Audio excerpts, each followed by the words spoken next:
Hello, good morning all of you. कैसे हैं आप सब? स्वागत है आप सभी का ऑनलाइन क्लास में। शुरू करते हैं।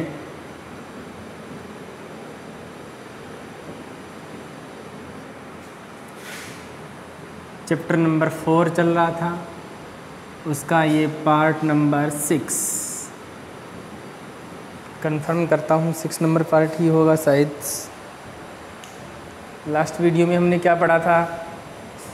एसके हेल्मिंथिज़ पढ़ा था, तो प्लेटी हेल्मिंथिज़ हुआ, एसके हेल्मिंथिज़ हो गया। उसके बाद में आज पढ़ते हैं एनिलिडा।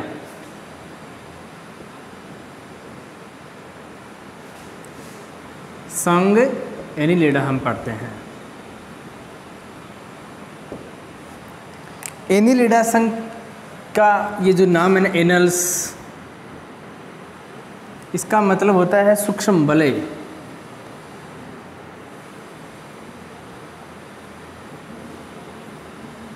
यानी ऐसे जीव जिसमें सूक्ष्म वलय पाई जाती है, यानी लिटिल रिंग कह सकते हो आप।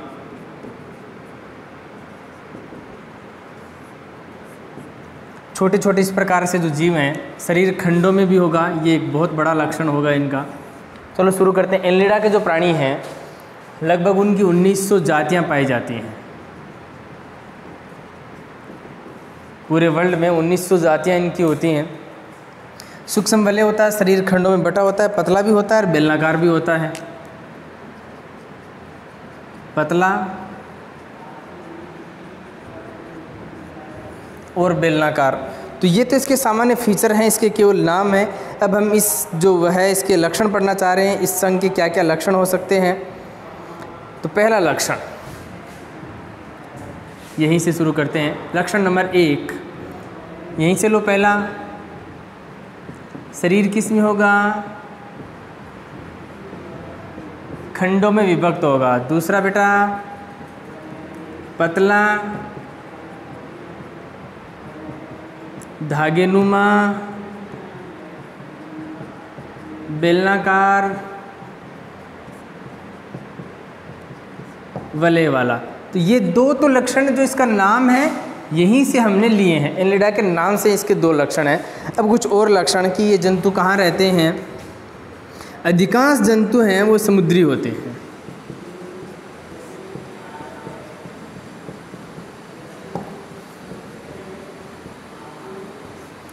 अधिकांश जंतु क्या होते हैं? समुद्री होते हैं। कुछ थल पर भी रहते हैं, कुछ हैं वो थल यानी मिट्टी पर भी रहते हैं। कुछ जंतुओं की बात करेंगे तो वो मिट्टी पर। ज़्यादातर कहाँ होते हैं? समुद्र। समुद्र का पानी कैसा होता है? खारा। तो हम कह सकते हैं कि खारे जल में रहते हैं एनिमल्स। शरीर द्विपार्श्व सममित,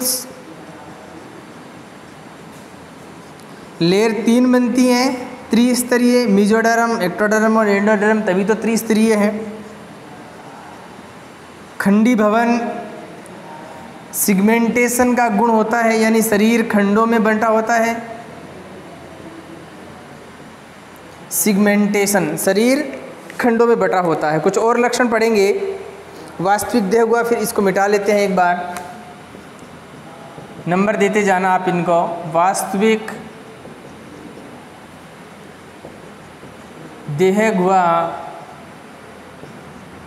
उपस्थित, तो नंबर देंगे 1 2 3 4 5 6 7। तो ये लक्षण आप नोट करो। उसके बाद में इसको रफ करके हम दोबारा से और लक्षण पढ़ते हैं। ये तो सामान्य लक्षण तो लगभग में होते हैं, कुछ अलग अलग लक्षण पढ़ेंगे उसके बारे में, तो नोट करो ये।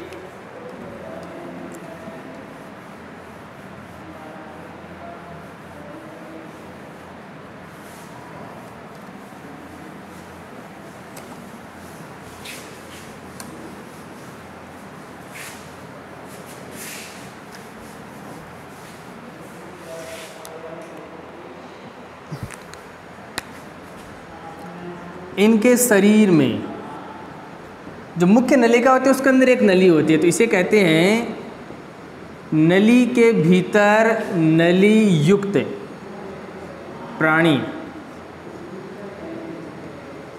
नली के भीतर नली युक्त प्राणी यानी ट्यूब विद इन ट्यूब। इस शब्द का अर्थ क्या है? नली के भीतर नली। तो मतलब जैसे जंतु का जीव इस प्रकार का है, ये जंतु का कोई भी एक जंतु का शरीर है, तो इसके अंदर इसका जो सिस्टम है, डाइजेस्टिव सिस्टम या अन्य सिस्टम की बात करें, तो नली के भीतर नली वाले जीव इनको इस आधार पर माना जाता है। कुछ फर्दर लक्षण की यदि हम बात करें, आहार नाल पूर्ण,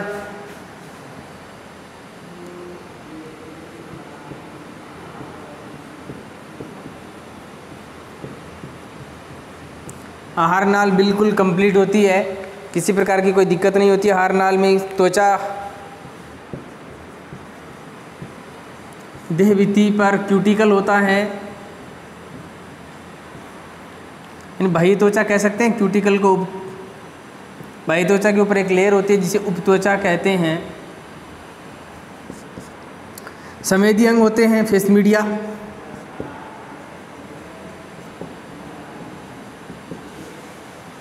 तो इसके जंतु को स्पर्श करेंगे तो मूवमेंट करेंगे ये, जैसे कि जोंक है, नेरीज है, ये इसी के एनिमल्स हैं। परिसंचरण तंत्र बंद प्रकार का,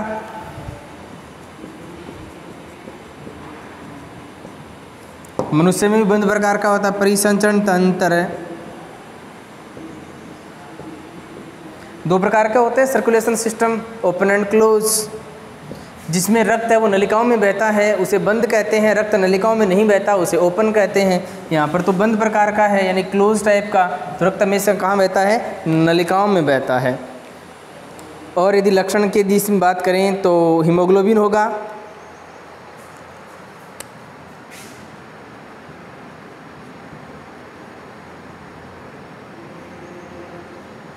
रक्त में हीमोग्लोबिन की प्रेजेंस होती है। जंतु में चुस्कांग पाए जाते हैं। किसी अन्य प्रपोसी के ऊपर जब जाएंगे तो उनका जैसे कि ब्लड चूसने के काम आते हैं, जैसे कि जोंक है।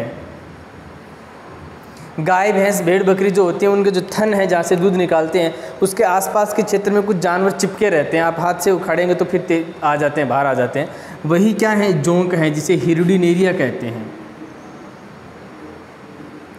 हिरुडिनेरिया, इसे मवेशी जोंक कहते हैं। हमारे सर में भी जोंक पड़ जाती है ना, तो वैसे वो एक जोंक है हिरुडिनेरिया, उसमें चुस्कांग होते हैं। गमन के लिए यानी एक जगह से दूसरी जगह जाने के लिए पार्श्वपाद, जिन्हें सीटी कहा जाता है, पाए जाते हैं। ये लक्षण नोट करो, फिर आगे पढ़ते हैं।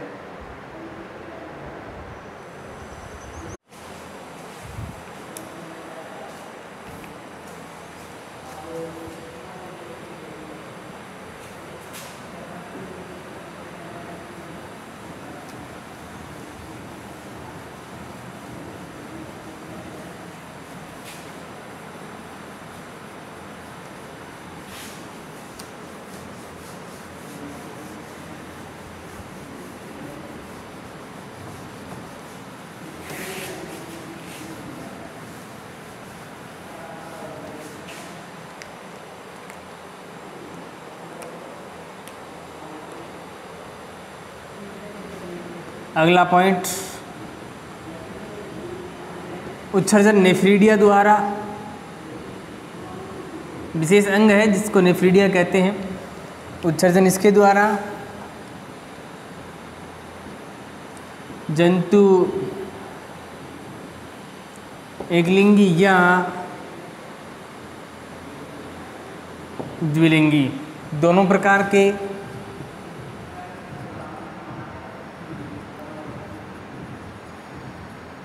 परिवर्धन प्रत्यक्ष या अप्रत्यक्ष दोनों प्रकार का। प्रत्यक्ष होगा तो किसी प्रकार की लार्वावस्था नहीं होगी, ये होगा तो लार्वावस्था बनेगी। इसका जो लार्वा बनता है उसका नाम है ट्रोकोफोर लार्वा। तो कई बार कंपटीशन एग्जाम में पूछा जाता है कि ट्रोकोफोर लार्वा है वो कौन से संघ के प्राणियों में मिलता है, तो एनिलिडा। एनिलिडा संघ के प्राणी में कौन सा लार्वा होता है? ट्रोकोफोर लार्वा अवस्था होती है, जिससे नए एनिमल्स बनते हैं। संवेदी अंग होते हैं,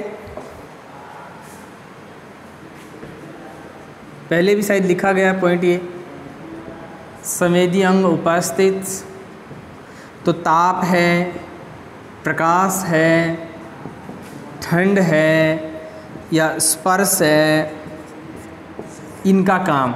सर्दी लग रही है, गर्मी लग रही है, ठंड लग रही है या कोई छू रहा है, स्पर्श कर रहा है, तो इनको पता लग जाता है। यही अंग क्या होते हैं? संवेदन, सेंसर होते हैं, सेंस ऑर्गन कह सकते हो आप। ये इनमें पाए जाते हैं। तंत्रिका तंत्र डेवलप,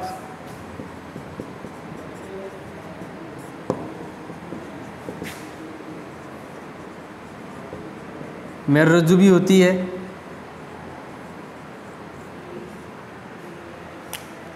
ये सामान्य लक्षण है। अब हम पढ़ेंगे इसका क्लासिफिकेशन, इसका वर्गीकरण। तो मोबाइल को एक बार पॉज करके आप उसका स्क्रीनशॉट लेकर इसको लक्षणों को लिखिए अच्छे से।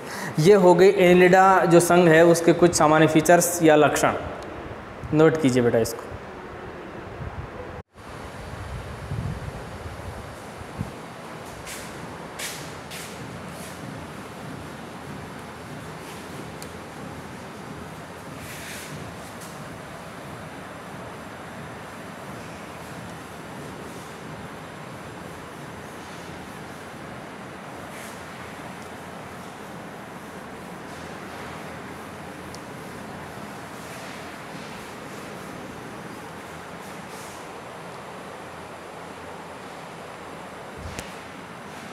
एनिलिडा का वर्गीकरण, क्लासिफिकेशन। एनिलिडा को हम 4 भागों में डिवाइड कर सकते हैं, उसके 4 वर्ग हम बना सकते हैं या बनाए गए हैं विटेकर के द्वारा। पहला जो वर्ग है, क्लास है, उसे पोलीकीटा कहते हैं। दूसरी उसे ओलिगोकीटा कहते हैं। तीसरी हिरुडीनिया और चौथी है आर्की एनिलिडा।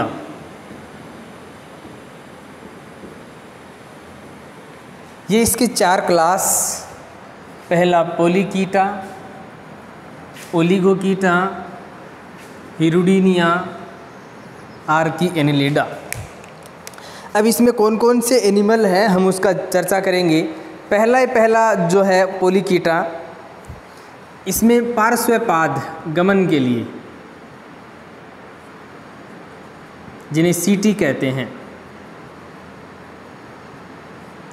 पार्श्वपाद पाए जाते हैं जिससे ये गमन करते हैं, जैसे कि नेरीज। एग्जाम्पल,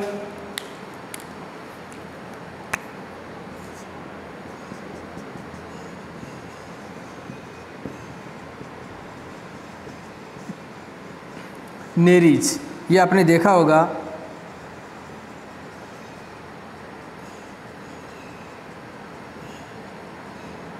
बरसात के दिनों में या अंधेरे में एक ऐसा प्राणी निकलता है बाहर, छोटा सा, लगभग 1 बिलांग की साइज़ का, इस प्रकार से ना वो मूवमेंट करता है, कन सड़ाया कुछ भी कहते हैं, वही नेरीज है। दूसरा जो क्लास है वो ओलिगोकीटा, इसमें सीटी होते हैं लेकिन त्वचा पर। सीटी कहाँ है? सीटी गमनांग की बात कर रहा हूँ, वो त्वचा पर होते हैं, वो डायरेक्ट नहीं होते। जैसे यदि हम इसकी बात करें तो बहुत अच्छा एग्जाम्पल है इसमें फेरिटीमा। फेरिटीमा को हिंदी में क्या कहते हैं? कछुआ, सॉरी केंचुआ। केंचुआ जो किसान का मित्र होता ना, फ्रेंड ऑफ फार्मर कहते हैं उसको केंचुआ, वो इसी का प्राणी है, तो इसका ये एग्जाम्पल। हिरुडीनिया, उसमें चुस्कांग पाए जाते हैं।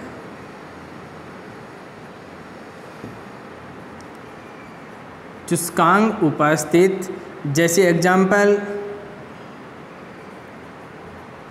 हिरुडीनेरिया। वर्ग का नाम हिरुडीनिया है, ये हिरुडीनेरिया जानवर है, इसे कहते हैं मवेशी जोंक। और बेहतर रहेगा आप इसे ये कहेंगे भारतीय मवेशी जोंक। ये केंचुआ कौन सा है? भारतीय केंचुआ है। बहुत सारे टाइप्स होते हैं ना, तो भारत के अंदर जो गाय भैंसे हैं उन पर यदि कोई परजीवी के रूप में कोई एनिमल रहता है वो हिरुडिनेरिया या हिरुडिनेरिया है, वो हिरुडिनिया वर्ग का है। उसमें क्या होता है, चुस्कांग, जिससे वो खून चूसते रहते हैं। लास्ट आर्की एनिलिडा, इसमें गमनांग नहीं होते, इसमें गमन करने के लिए अंग नहीं होते, अनुपस्थित, that more than not important. इस प्रकार से ये 4 हैं। हालांकि उसका एक एग्जाम्पल भी लिख लेते हैं जिसका नाम है पोलीगार्डियस।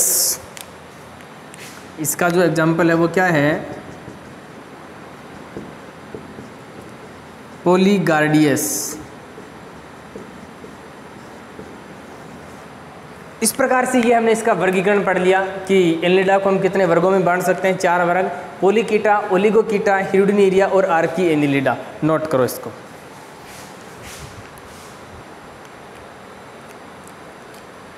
अब हम इसके इकोनॉमिक इम्पोर्टेंस की भी चर्चा करेंगे। तो मेन जो प्राणी याद रखने वाले हैं बेटा कौन कौन से हैं, इसके कौन से एनिमल हैं जो आपको अच्छे तरीके से जहन में रहने चाहिए, नेरीज, केंचुआ, हिरुडिनिया, ये 3 आपको याद रखेंगे क्योंकि ये इसके अच्छे एनिमल्स हैं जो फ़ायदेमंद भी है और नुकसानदायक हैं। नेरीज, केंचुआ और हिरुडिनेरिया। हिरुडिनेरिया नुकसानदायक है।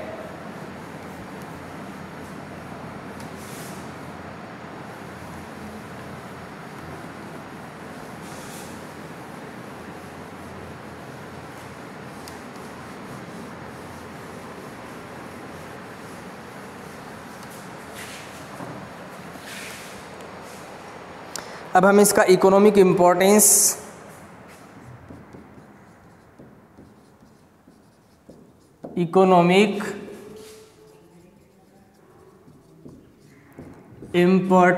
Of Annelida. एनिलिडा जो संघ है इसका क्या आर्थिक महत्व है, तो पहले हम लाभदायक महत्व की बात करेंगे। लाभदायक महत्व इसका क्या क्या हो सकता है, चर्चा करते हैं। पहला, 1 नंबर, खेती की उपजाऊपन बढ़ाने में। इसका कोई एनिमल ऐसा है जो हमारी खेती में यानी किसान के काम आता है और वो फेरिटीमा है, जिसे क्या कहते हैं, केंचुआ। ये किसान का मित्र है। केंचुए को क्या कहते हैं, किसान का मित्र, यानी फ्रेंड ऑफ फार्मर। क्यों कहते हैं, क्योंकि केंचुआ है वो नाइट्रोजन स्थिरीकरण का कार्य करता है, जिससे मिट्टी की उपजाऊ क्षमता बढ़ती है। केंचुआ है ना क्या करता है, जो खाद होती है ना उसकी छोटी छोटी गोलिकाएं बना देता है। तो केंचुए द्वारा बनाई गई जो खाद है उसे क्या कहते हैं, याद रखना, वर्मी कंपोस्ट। केंचुए द्वारा बनाई गई खाद क्या है, वर्मी कंपोस्ट, और इस प्रक्रिया को कहते हैं कंपोस्टीकरण। तो केंचुआ क्या करता है, जो खाद है, जो मिट्टी के अंदर जो अपशिष्ट पदार्थ है उसको अपघटित कर देता है, उसको तोड़ देता है, उसको खा लेता है और उसकी छोटी छोटी गोलिकाएं बना देता है।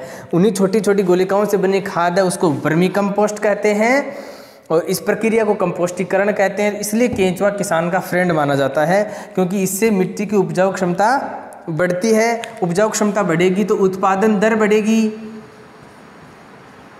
अनाज है ना वो ज़्यादा होगा, और अनाज ज़्यादा होगा तो किसान को और क्या चाहिए। इसलिए किसान का एक अच्छा कार्य करता है उपजाऊपन की दृष्टि से देखा जाए तो। ठीक है बेटे,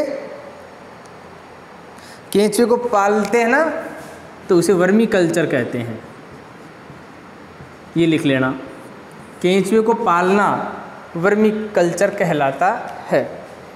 पहला यूज हुआ इसका। दूसरा, भोजन के रूप में।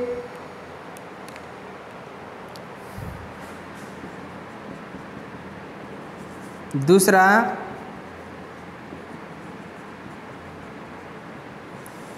भोजन के रूप में।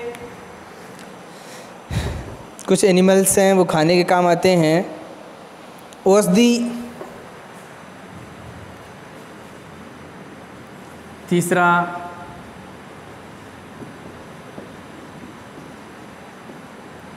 औषधि के रूप में अतिसार की दवाइयाँ बनती हैं केंचुए से, या बहुत से एनिमल हैं जिनसे बहुत सारे प्रकार की दवाइयाँ बन जाती हैं।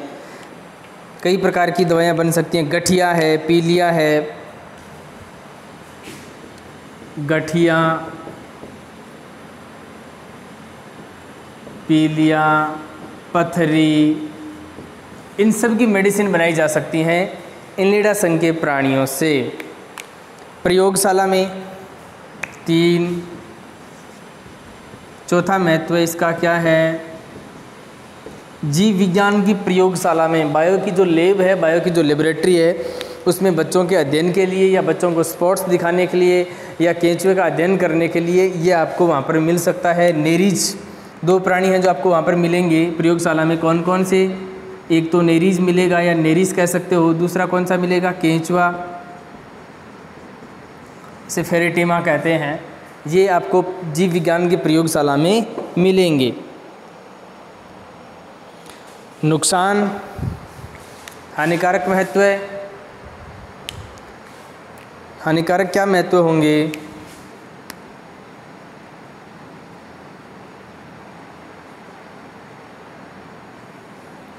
हानिकारक महत्व बेटा एक तो क्या होते हैं, ये प्लांट की जड़ जो होती है ना, जड़ को काट देते हैं।